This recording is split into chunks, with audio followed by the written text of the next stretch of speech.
Hyundai has launched its second electric vehicle onto the Australian market. Unlike the Ioniq that they launched in December 2018, which is a standalone new model shape, their latest electric vehicle is the Kona SUV, based on the existing petrol model. The electric version was first launched in Korea in June 2017.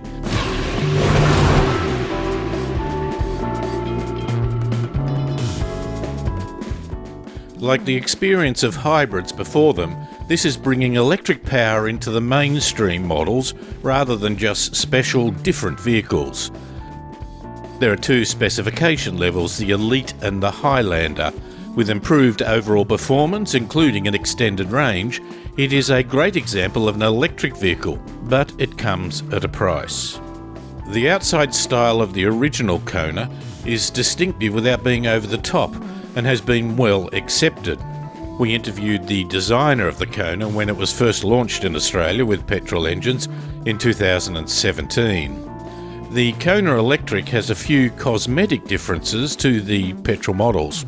It has a closed front grille with a dimple pattern, the rear has a wave-shaped rear bumper, and the 17-inch alloy wheels are optimised for aerodynamics. It has 6 exterior paint colours and a no-cost option of a contrasting roof tone for the Highlander versions, but that does delete the sunroof. The interior is relatively simple yet stylish. For all exterior paint options you can get a black leather interior, but with the exterior colours of galactic grey and ceramic blue and chalk white, you can choose a stone grey blue leather interior trim. The multi-tone colour scheme is resplendent of the interiors of many concept cars shown at motor shows, and I like the look, but it will show the dirt and scuff marks more clearly. The infotainment system is displayed on an 8-inch screen, and you can get Apple CarPlay, Android Auto and DAB+ digital radio, and also of course Bluetooth connectivity. The sound comes through an 8-speaker Infinity audio system.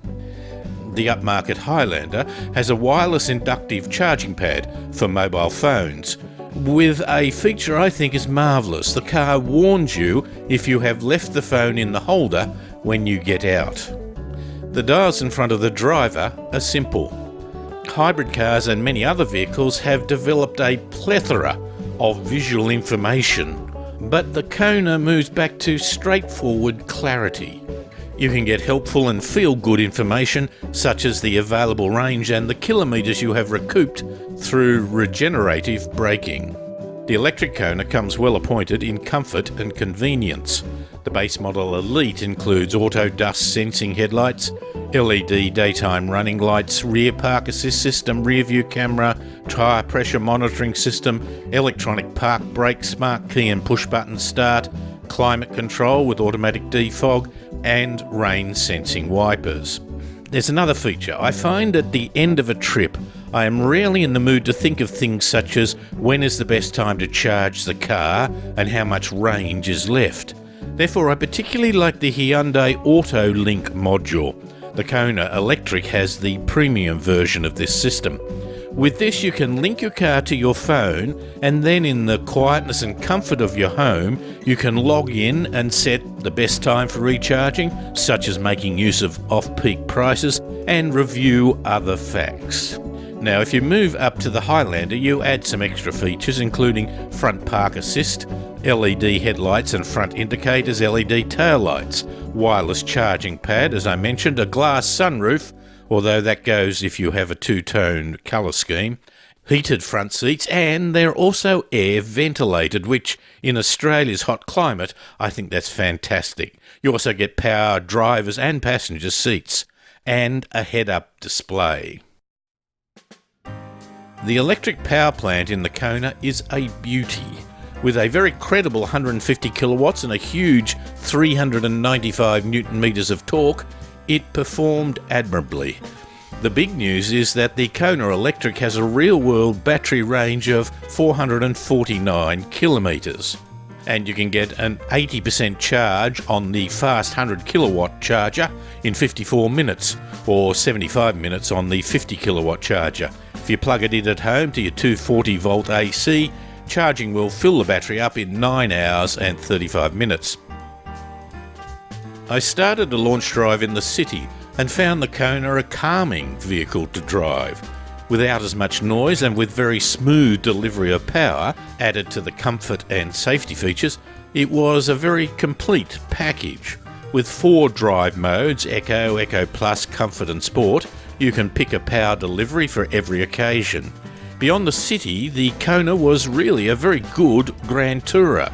In Sport mode, when faced with an overtaking manoeuvre where there was not a lot of room, the car surged forward with a sound like the Starship Enterprise and a stability that gave you great confidence.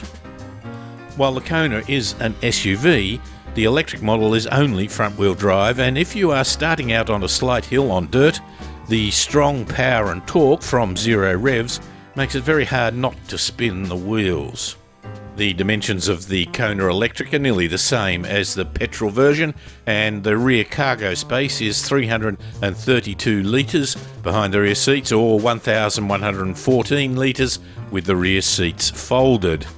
The big difference with the electric Kona is the weight. A petrol Kona weighs between 1,290 to 1,414 kilograms. The electric Kona, with its large batteries, adds 23 to 31% extra weight at 1,685 to 1,743 kilograms. It was good to see that the Kona has good safety features, and the Hyundai Smart Sense safety package as standard in both models. Features include front collision avoidance assist, forward collision warning, smart cruise control with stop and go, driver attention warning, lane keep assist, blind spot collision monitoring, and rear cross traffic collision warning. But here's the punch. The electric Kona is not cheap.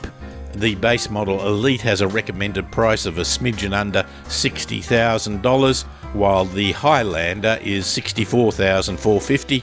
To both you have to add on-road costs. At the time we drove the electric Kona, Hyundai is offering a base model petrol Go version for $25,990 drive away, with either a $1,000 factory bonus or 80,000 velocity points.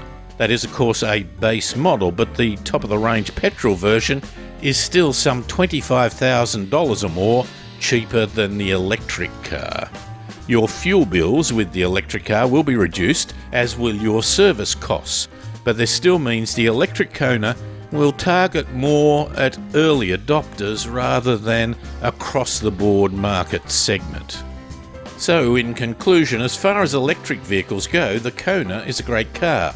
It has good range and great performance, is easy to use and has reduced operating costs. As an SUV, it only has a bit of ride height for non-bitumen surfaces, but in terms of showing the progression of electric vehicles, it does its job particularly well. Its price is still too high to be a big seller, but it will certainly be a hero car for Hyundai, who have committed considerable resources in Australia to promoting alternative fuels.